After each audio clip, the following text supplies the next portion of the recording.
In this video, we will try to provide an overview of what electrical engineering entails.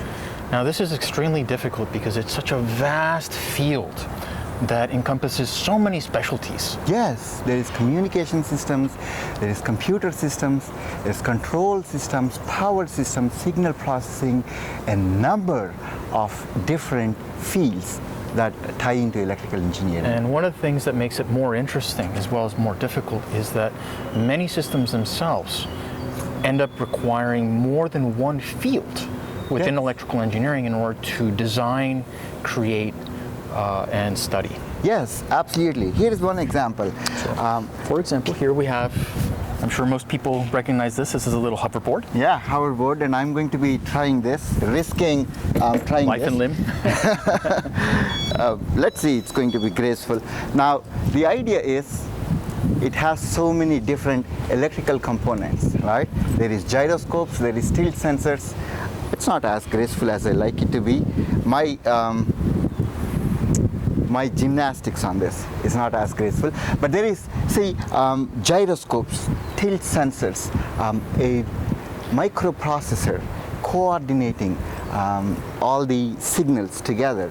There is power that is coming to the motors that drive the wheels. So there's a whole lot going on in here that ties well into the electrical engineering. Another interesting system, and I'm sure that most people have seen these before, are these electrical drones. These have become more and more relevant, more and more common.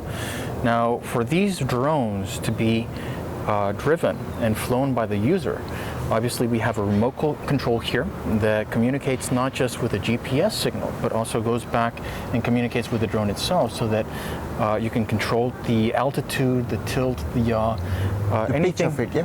everything that has to do with actually flying the drone. So communications is one of the major branches of electrical engineering.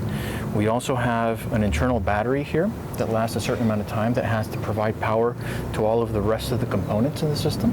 So there's power engineering that goes into this, as well as things like video and even signal processing. Absolutely. So it's a very complicated, complex system. And this is what we electrical engineers do. Here is another example, a phone. You can't see this in the sun, the screen, but this is another miniature electrical engineering marvel, right? So there is, of course, there is communications in there, there is audio, video, streaming, there is memory in there, there's a very powerful microprocessor sitting in there.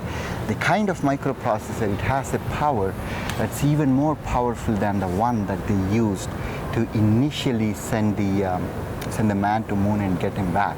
The microprocessor that we have sitting in here is much more complicated, much more powerful than that. And of course, there is capacitive touch. So this is another electrical engineering marvel. The good thing is we are going to study the basic analysis techniques that underlie all of these applications in this course. Now, one of the beauties is that in this course, we will set you up with all of the theory and knowledge that throughout your course of your college degree will allow you to gradually build up so that you can actually start designing these types of different systems, interesting systems. Absolutely, absolutely. Analysis and design, the basics for all of those. And of course, we're going to have fun doing it as well. Absolutely, that's going to be the fundamental criteria. Well, see you in the course. Thank you.